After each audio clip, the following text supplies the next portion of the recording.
Daddy eats lots. Daddy eats lots. Daddy eats lots. Munch, munch, munch. Hello and welcome to Daddy Eats Last, where we discuss the challenges of being a man in modern society and whatever the hell that phrase even means. I'm Kane, and joining me this week is a very special guest, Dr. Raj Joshi, who is the medical director of www.i-screen.com.au. So iScreen. It was an amazing turnaround time with iScreen. I had the test done in the morning, and within 24 hours, I'd had 32 different blood tests done on my blood, and the results and analysis added up to my iScreen panel, my dashboard. So honestly, it was an amazing service that iScreen offered, with the ability to turn around something which the pathologist said might take 2 weeks within 24 hours. Super impressive. Firstly, Raj, welcome to the podcast. Thanks for coming on. Thank you very much, Kane. It's a pleasure to be here. Now, tell me a little bit more about what iScreen does and what iScreen offers. So iScreen is what we call an intelligent health screening solution that can track some of your key biomarkers for your health and hopefully try to prevent problems happening. We provide health analytics and blood testing services to try to help you understand what's going on in your body so you have that knowledge. Now, what's really important to understand about something like iScreen, we're not there to replace your doctor. We're there as an adjunct. So it's still really important to see your own doctor if you've got any worries or issues. The problem I'd say, though, is especially with men can be reluctant to actually go and see their doctor. I know there's a report regarding Australian men's health. I think it was produced by the Victorian government in 2014, which had a range of theories that accounted for why Australian men may have poorer health outcomes than women. And some of these, for instance, was that actually some men are more comfortable, for instance, seeing a male general practitioner, and many GPs are female. And that's just a man's perception. Some are also have a culture which perpetuates a distorted notion of masculinity. So people can be a bit macho and may be more reluctant to see the GP, or they could simply just be scared to actually think what could be going on with the body or what could be going wrong.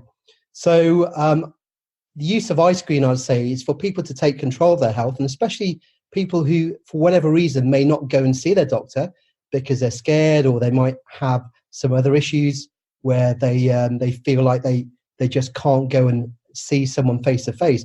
It can really help them to discover more about what's going on to their body. And then as a result as well, if something is there which we can highlight to them, it could trigger them then to take action to actually go and see, to get properly investigated or take things further.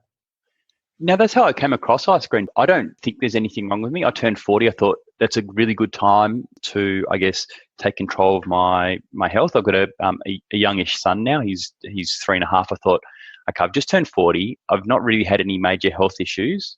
But for me to be able to take control of it and actually go and see if there's anything which I don't know about because I feel fine, anything in my blood which might need some attention, I thought was a really important thing to do. And it's hard to go and discuss that with a doctor because you don't have any symptoms. I don't have anything where I go, okay, I need a particular test, but to be able to just to kind of get a broad range of tests done and see if there's anything in there, to me was really important. Absolutely, because there are conditions which can be brewing up sometimes in people, and they may not get any symptoms. And only when they get symptoms can things sometimes be too late.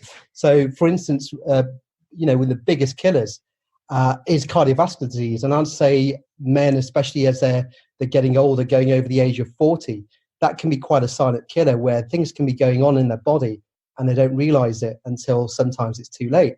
What we do can be a really useful adjunct in conjunction with your doctor in helping men identify certain conditions which could be brewing up and doing something about it to prevent those problems, so their quality of life and their longevity is significantly increased.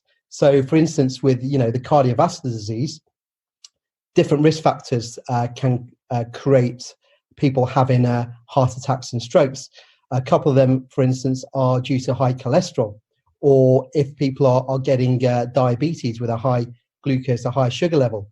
So some people may have never had their levels checked, or they might not want to go to their doctor because maybe it's inconvenient access times. They're just scared to go there. They're reluctant to go there for whatever reason. So that way, we can actually check some of the major risk factors for heart disease and strokes. As well, we go into more in-depth detail. So even looking at the cholesterol, it's not just the standard cholesterol levels. We can go into nitty-gritty detail to have a look in depth at things like cholesterol.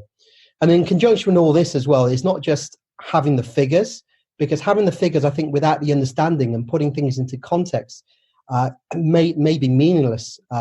What we do as well is we have a doctor who looks at all the results, all the abnormal results, and actually puts it into context with that person's profile and identifies things there, which, looking at that person as an individual and their own health profile, is that result in context with that individual? Is there something abnormal there, or something worrying, which comes down to our doctor's expertise as well, which we can identify, then take it a stage further, or refer them to their own doctor or their health services, which they may have not actually done in the first place.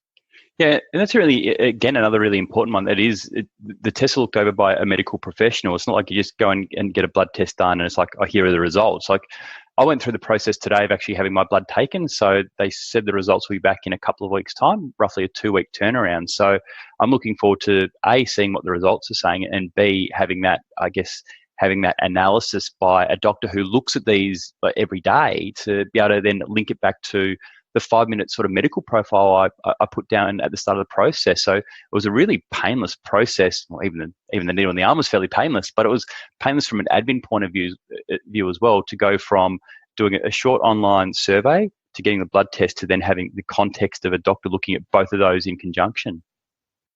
Absolutely. I mean, that's really good to hear. And what we do is combine technology, which is advancing all the time, but with the expertise of good quality doctors, expertise of a human being. And I think both together with some artificial intelligence in conjunction with the brains of a good quality doctor is a really powerful combination. Okay, from an ice cream perspective, obviously there are a large number of tests that you offer across blood and other sort of areas. What's one out there that people may not know that is really important in your eyes? I think we're discovering more and more about the gut these days, and something such as the gut microbiome could be a really useful test and investigation in certain individuals. And there's also looking at things like intestinal permeability. So we're getting more evidence. The evidence, I'd say, is not fully there for some of the tests, but there is a good database now of evidence and meaningful evidence where looking at, for example, the microbiome. So it looks at the human microbiota in your gut, the sort of pathogens there. And it looks at imbalances, and it's also found now that there's been association with certain conditions, whether it's things like type 2 diabetes, whether even a relation to obesity, but looking at other even non-physical conditions such as major depressive disorders or autistic spectrum disorders. So there can be some interesting information revealed from the gut, which may not commonly be done. And this is something I think is quite an exciting test, which is out there now, and we're actually getting more and more information and more useful tests related to the gut. I did also notice a test on there, which I didn't go through at this stage, but one I'll certainly do at some point, which can also, I'm not sure if geomarker is the right term or what the right term is, can also be an early indicator for potential risk for dementia and Alzheimer's and things like that as well. Yeah. I mean, there is that's again actually looking at the sort of genotypes. So, for instance, the gene testing as well is an area which is getting quite exciting. So there's an APOE genotype check, which can be useful for cardiovascular disease, but also, like you said, can be looked at as a genetic risk factor for dementia, for Alzheimer's disease. So that's something else we're offering. To me, the gene testing is a really exciting area.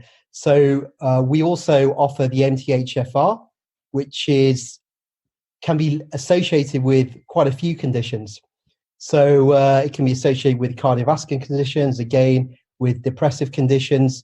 The MTHFR, what it stands for is methylene tetrahydrofolate reductase. So it's a bit of a mouthful, but it can be quite common genetic mutation, which can lead to high levels of homocysteine, which again, like the APOE genotype, the one you mentioned before, can be not good news for cardiovascular disease.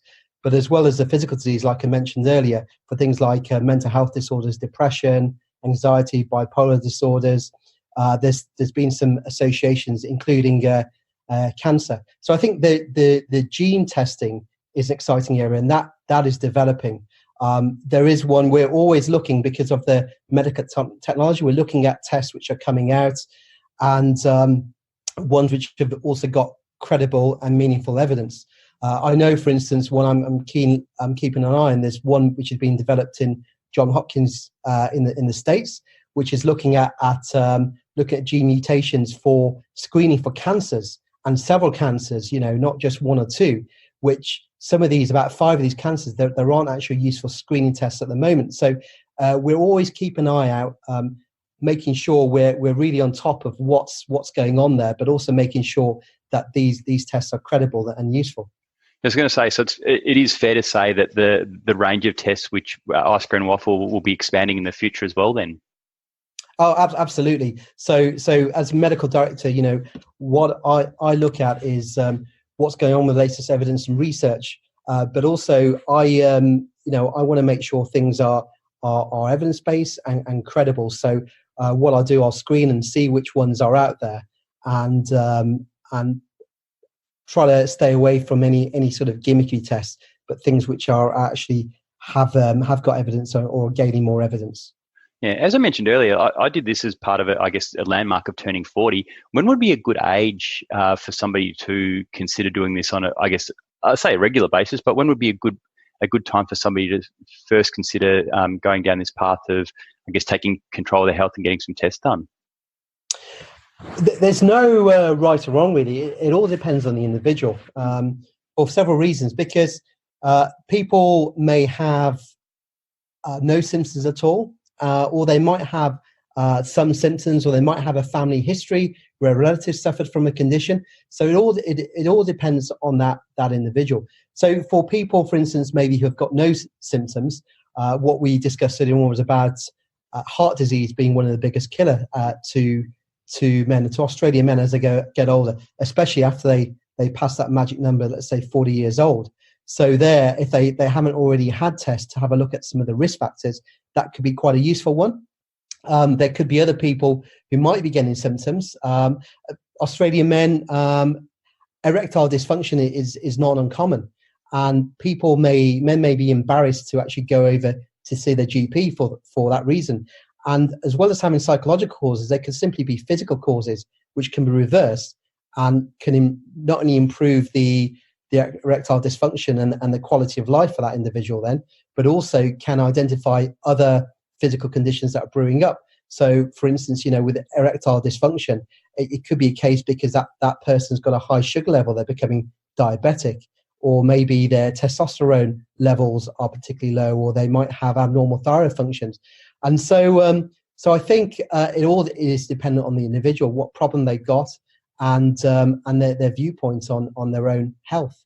I was going to say erectile dysfunction. If it's as easy as getting a blood test and maybe adjusting some things you do, that's a good enough reason for any man to go and get checked out and have a test done, I think.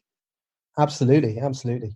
Now, the process to actually having it done is super easy. So I literally went to, like I said before, www.i-screen.com.au. I picked the particular test I wanted, which was the general all-rounder, which took into account a few tests, not everything. There's one which takes into account every test. Paid online, and then I got my sheet, which I just printed out, and I took it to the local pathology lab, and I had a look. There was 5 pathology labs within sort of a 3-kilometre radius that I could go to. So it's a really, really easy and convenient way to kind of look after yourself as well. Absolutely. I mean, we have a network of over 2,000 collection centres all across Australia that will do blood draws, or if other samples are needed, such as stool samples, we'll post them to the home and then they can be taken back to the lab. So we try to make the experience user friendly, because if it's not, it turns people off, and they're less likely to actually get important investigations done, which means they could be missing some underlying conditions. So essentially, when our customers, they use the information on our website to have a look, they can decide what tests they want.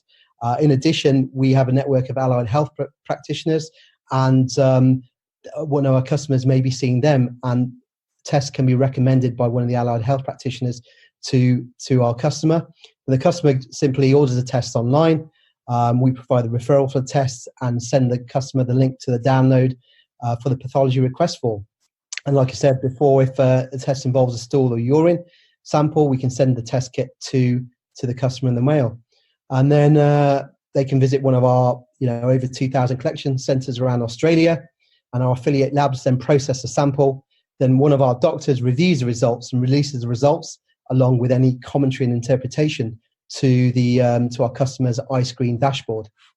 Okay, so I was about to ask, that's what it'll look like when my results come back. It'll come up to my iScreen's dashboard, and I can look at the results on there as well as the doctor's analysis. Absolutely, yeah, that's absolutely correct. Yes. Oh, super easy. How did iScreen come to life? It seems like a pretty unique sort of different offering with regards to what a lot of medical professionals and a lot of medical startups sort of do. How did this come to life? So Amelia Thornycroft, she's the director of iScreen. She's brains behind the project. I was privileged to be asked to be the medical director by Amelia. We actually studied at the same university. I did medicine. Amelia did biomedical sciences. So as well as a good business brain, she's also got medical insights, and she's got a passion as well for healthcare of the population and helping people. I'm sure we've all had personal instances where we've been affected by people, whether friends or family, and health is important. I think health, if people don't have health, then they may not have the happiness, because that's really important for quality of life and being happy. No, I couldn't agree more. Raj, thank you so much for taking the time to join us on Daddy Eats Last. Thanks very much, Kane. That about wraps it up for this week. Don't forget to check out www.i-screen.com.au. We'll link to it in the show notes. This will help you to take control of your own health. Also, please remember to subscribe to Daddy Eats Last on iTunes. And while you're there, please leave a review. Also, tell your mates about the podcast, especially if they are guys. Most of all, thanks for listening, and we'll be back next week for another episode, or should I say serving, of Daddy Eats Last. How's that for a dad joke? Catch you next week. Bye-bye. Bye-bye.